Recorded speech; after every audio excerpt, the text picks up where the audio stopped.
अस्सलाम वालेकुम। अबरार रशीद आपकी खिदमत में एक मरतबा फिर हाजिर है। और जिस तरह के मैं गुज़श्ता 2 हफ्ते से आपसे ज़िक्र कर रहा था या कर रहा हूँ अपनी वीडियोज़ में कि गल्फ़ रीजन में मुख्तलिफ़ ममालिक जो कि इस वक्त कोरोना वायरस की वजह से पाबंदियों की ज़द में हैं या मुख्तलिफ़ ममालिक की जो हुकूमतें हैं उन्होंने पाबंदियाँ लगा रखी हैं। अब इन पाबंदियों में मज़ीद सख्ती और तोसी की जा रही है।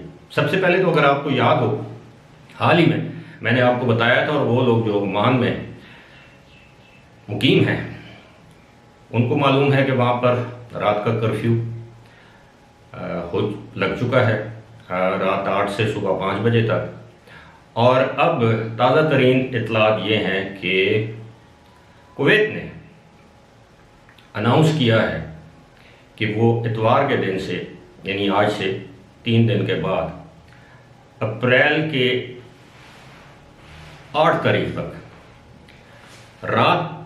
शाम 5 से सुबह 5 यानी 12 घंटे का कर्फ्यू नाफिज करेगा।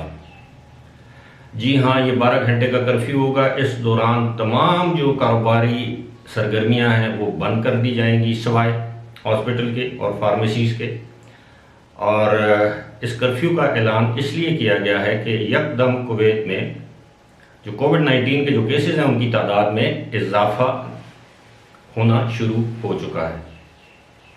मैं आपको ये बताता चलूँ कि जो सरकारी इदाद-ओ-शुमार हमारे सामने हैं उसके मुताबिक कुवैत में गुज़श्ता साल के आखिर में जो कोरोना वायरस के रोज़ाना के जो केसेस थे उनकी तादाद कम होकर रह गई थी 300 एक दिन में, जो कि गुज़श्ता साल ही मई के महीने में 1100 के करीब थी।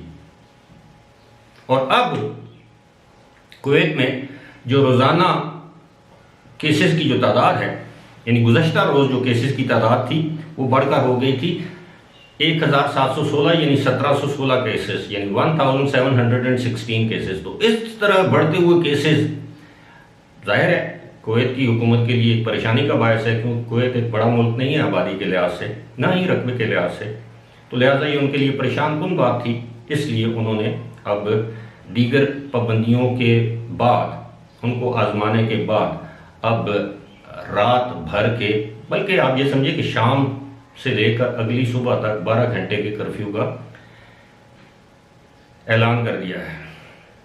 साथ ही साथ आपको ये भी बताता चलूँ कि सऊदी अरब के हालात भी ऐसे हैं। अभी तक इन ममालिक में कुवैत, सऊदी अरब, ओमान, इनमें सफरी पाबंदियाँ जो हैं वो बरकरार हैं और ऐन मुमकिन है कि सफरी पाबंदियाँ जो हैं उनकी मुद्दत या तारीख में मज़ीद तोसी कर दी जाए। अब ये जो सराउंडिंग एरिया है, जो गल्फ़ रीजन, बहरीन में भी यही सूरत हाल है। वहाँ के हालात ऐसे लगता है कि संभलने के बजाय दिन ब दिन अबतर हो रहे हैं। लेकिन दूसरी जानब हम देखते हैं कि यूएई में, ख़ास तौर पर दुबई में, बज़ाहिर ऐसे लगता है कि सूरत हाल कंट्रोल में, लेकिन अमवात और केसेस की तादाद में वहाँ भी कमी नहीं हो रही। अब गुज़श्ता रोज़ भी 17 अफराद की हलाकत की इतला थी कोविड-19 की वजह से। 2700 से ज़्यादा अफराद कोविड का शिकार हुए। अब भी 12,000 से ज़ायद अफराद जो हैं वो ज़ेर इलाज हैं, बावजूद इसके कि वहाँ पर वैक्सीनेशन की ड्राइव तकरीबन 62-63 लाख अफराद 1 करोड़ या 99 लाख की आबादी में से उनको वैक्सीनेट कर दिया गया है। नई नई वैक्सीन आ रही हैं और हिफाजती इंतज़ामात या पाबंदियाँ भी अपनी जगह पर कायम हैं, लेकिन वबा पर जो काबू पाने का जो एक उनकी जो कोशिश और ख्वाहिश है वो अभी तक उसमें कामयाब होते नज़र नहीं आते। अब ये सारी सूरत हाल, जिस तरह मैंने कल भी एक वीडियो में जिक्र किया था कि इससे मईशतों को यानी इकानमीज़ को शदीद धचका पहुँच रहा है, ख़ास तौर पर उन ममालिक जो कि मुकम्मल तौर पर तेल की बरामद पर इन्हिसार करते हैं, जिनमें ये सारे जो ममालिक जिनका मैंने जिक्र किया है, ओमान है, कुवैत है और सऊदी अरब है।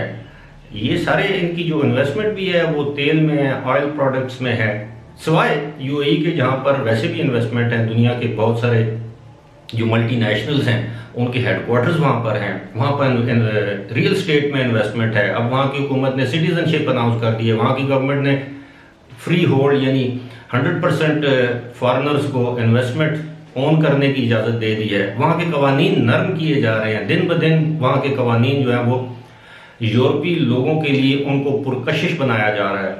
और एक लिहाज से इस वक्त पूरी अरब दुनिया में अगर हम ये कहें कि आज़ादी के एतबार से, सेफ्टी के एतबार से, इन्वेस्टमेंट की जिसे कहते हैं कि तहफ़्फ़ुज़ के एतबार से अगर कोई मुल्क है, और गैर मुल्कियों के हुकूक के हवाले से भी अगर कोई इस वक्त मुल्क है जिसकी लीनियंट वीज़ा पॉलिसीज़ हैं, जिसके बहुत ही आसान तरीके से आप इन्वेस्टमेंट करके आप 10 साल का 5 साल का वीज़ा हासिल कर सकते हैं, एक मखसूस इन्वेस्टमेंट करके आप सिटीज़नशिप ले सकते हैं, आप वहाँ पर किसी भी कारोबार के 100% मालिक बन सकते हैं। इस तरह की इन्वायरमेंट आपको दीगर ममालिक में नज़र नहीं आएगी। तो ये सूरत हाल जो है वो यूएई के फेवर में जाती है, लेकिन कब तक? जब तक कोविड पर मुकम्मल तौर पर काबू नहीं पाया जा सकता, उस वक्त तक दुनिया की कोई भी इकानमी उस लेवल पर नहीं आएगी जिस लेवल पर वो 2019 के दिसंबर या 2020 के जनवरी के लेवल पर थी। फिलहाल इसी के साथ मुझे दीजिए इजाज़त। खुदा हाफिज़।